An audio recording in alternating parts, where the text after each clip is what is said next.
इस सब में हमें फिगर दिया गया है और पूछा गया है find the length of the shadow casted by the longer pole at the same time. At the same time क्यों दिया है? क्या इससे हमें कोई कॉन्सेप्ट है जो रिलेटेड है, जो हमने डिस्कस किया, क्या वो यूज करना है? क्या यहाँ पे सिमिलरिटी यूज करना है? बहुत सारे क्वेश्चंस है जो आप सोचते होगे। ये सारे क्वेश्चंस हम यहाँ पे डिस्कस करेंगे और इस सब का सॉल्यूशन भी देखेंगे। तो देखते रहिए पूरा वीडियो एंड तक, तो आपको समझ में आएगा इसे कैसे सॉल्व करना है और क्या लिखना है। तो चलिए सबसे पहले इस सब में स्टेटमेंट दिया है और फिगर ड्रॉ करके दिया हुआ है, बट जरूरी नहीं है कि आपको हर बार फिगर दिया जाए। हो सकता है उन्होंने सिर्फ ये स्टेटमेंट ऐसा सम दे और फिगर हमें ड्रॉ करना पड़े। तो कैसे खुद ड्रॉ करना वो भी समझ लेते, बहुत इजी है। तो देखिए क्या दिया है, two vertical poles of height 8 metre and 4 metre are erected on a plane ground. तो एक प्लेन ग्राउंड पे, एक प्लेन जमीन पे दो पोल्स खड़े किए गए हैं। एक का हाइट है 8 मीटर, दूसरा है 4 मीटर। वर्टिकल पोल्स मतलब वर्टिकली, मतलब 90 डिग्री का एंगल फॉर्म कर रहा है। तो एक पोल आप देखोगे यहाँ पे एसी है जो बड़ा पोल है 8 मीटर का, और छोटा पोल है पीआर जो है 4 मीटर। अब यहाँ पे ड्रॉ करके दिया हुआ है, बट अगर हम खुद ड्रॉ करें तो आप समझ गए, आपको एक पोल ड्रॉ करना है एसी, दूसरा पोल ड्रॉ करना है पीआर।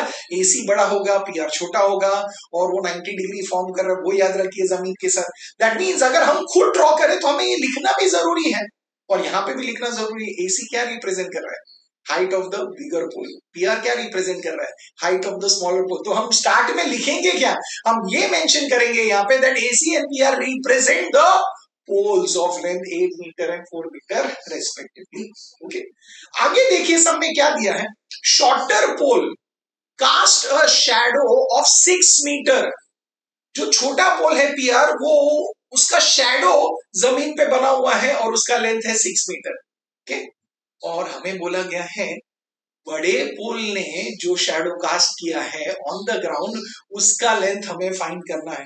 तो बोलोगे उसने भी एक शैडो कास्ट किया है जमीन पे, वो क्या है? बीसी, और उसका लेंथ मतलब यहाँ पे ऑलरेडी दिया है एक्स करके, हमें एक्स की वैल्यू फाइंड करनी है। ओके। तो दैट मींस क्यूआर और बीसी क्या है?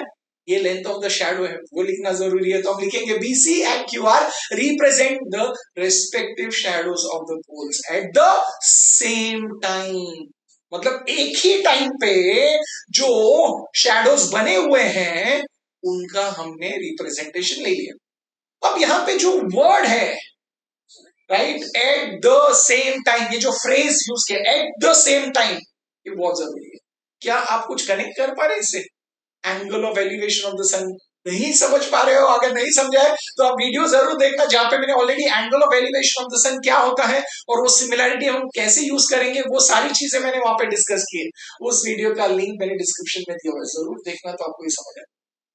तो हमें पता है eight the same time of the day जब ये शैडोज बने हैं, मतलब सन रेज आया होगा और एंगल ऑफ एलिवेशन बना होगा, और वहां पे रेज आए हैं, तो ए बी और बी क्यू ऐसे रेज आए हैं, तो वहां पे angle of elevation of the sun क्या है?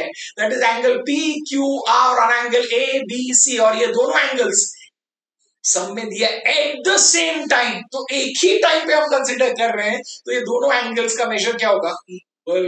Very good. तो ये आपको पता है, आपने बोला ये दोनों एंगल्स इक्वल है। तो अगर आप ये दोनों ट्राइंगल्स देखें, so now look at the two triangles, क्या ये दोनों ट्राइंगल्स एक दूसरे को सिमिलर है? आप बोलोगे हाँ, एंगल क्यू एंगल बी को इक्वल है, एंगल आर और एंगल सी इक्वल है, because each is 90। That means both the triangles they are similar, दोनों ट्राइंगल्स एक दूसरे को सिमिलर है। दैट मींस हम triangle A B C similar to triangle P Q R लिख सकते हैं, करेस्पॉन्डेंस के हिसाब से हमने लिख दिया। Very good. अब ट्राइंगल सिमिलर है ये बताने के लिए ये जो बहुत इंपॉर्टेंट है एंगल क्यू और एंगल बी, इसलिए angle of elevation of the sun का कॉन्सेप्ट बहुत बहुत बहुत इंपॉर्टेंट। तो उस वीडियो को जरूर देखना, वो कॉन्सेप्ट आपको समझेगा। अब ये ट्राइंगल सिमिलर है तो हमें पता है करस्पॉन्डिंग साइड्स के रेशियोज क्या होंगे? इक्वल। तो ले लेते हैं करस्पॉन्डिंग साइड्स, हमें जो पता है एसी और पीआर और बीसी और क्यूआर के बारे में कंसिडर करें, तो अगर हम एसी कंसिडर करें तो उसका करस्पॉन्डिंग साइड है पीआर, तो हम लिखेंगे एसी अपॉन पीआर। ये जो रेशियो है it is equal to what? BC consider करें तो उसका करस्पॉन्डिंग साइड है क्यूआर, तो it is BC upon QR. और ये बहुत सिंपल है, इसका रीजन क्या होगा? यहाँ पे रीजन होगा C S S T, corresponding sides of similar triangles. अब ये बहुत इजी है, तो चलिए क्या हम इसे आगे सॉल्व कर सकते हैं? तो हाँ, ये तो बहुत इजीली सॉल्व कर सकते हैं, बिकॉज यहाँ पे वैल्यू सब्स्टिट्यूट कर सकते हैं। ओके, एसी का लेंथ क्या है? ओके, एसी का लेंथ 8 है, सबशूट कर देते हैं वहां पे। पीआर का लेंथ क्या है 4, तो वो सबशूट कर दिया। बीसी का लेंथ हमें पता नहीं है, हमने उसे एक्स लिया है बिकॉज हमने ऑलरेडी दिया था, एक्स लिखा, और क्यूआर का लेंथ है 6, सबशूट कर। हमें यहाँ पे एक्स की वैल्यू फाइंड करनी है, तो एक्स को यहीं रखिए न्यूमरेटर में, सिर्फ 6 को वहां पे शिफ्ट कर दीजिए। दैट मींस हमें क्या मिलेगा, x is equal to 8 into 6 upon 4। Very good, तो हमने ये लिख लिया। अब आप कैंसिलेशन करना है आपको, तो बहुत सिंपल है।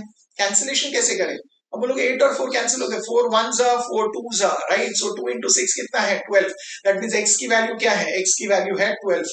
नाउ x की वैल्यू 12 है, दैट मींस BC का जो लेंथ है वो 12 है, राइट। BC का लेंथ 12 है। वेरी गुड, वही तो हमें फाइंड करना था, तो लेंथ ऑफ द शैडो मिल गया। दैट मींस हम बोल सकते हैं यहाँ पे फाइनली लिखेंगे, therefore the length of the shadow casted by the longer pole is 12 metre. Casted by the longer pole जो है, हमें यही फाइंड करना था, और उसका लेंथ दिया है 12 मीटर, वो हमें मिल गया है। Was it easy, very very easy. तो आपको समझ गया, वेरी गुड, वेरी इंटरेस्टिंग। आपको समझ में आया है तो खुद से सॉल्व कीजिए, लिखिए, तो और इंटरेस्टिंग लगेगा। वीडियो आपको अच्छा लगा है, पसंद आया तो वीडियो लाइक कीजिए। अगर आपको पूरा प्रैक्टिस सेट एक साथ देखना है 1.2 के लिए यहाँ पे क्लिक कीजिए, 1.1 के लिए यहाँ पे क्लिक कीजिए। मैं मिलूंगा आपको नेक्स्ट वीडियो में एक अच्छे कॉन्सेप्ट के साथ। Till then keep learning, keep smiling and keep sharing.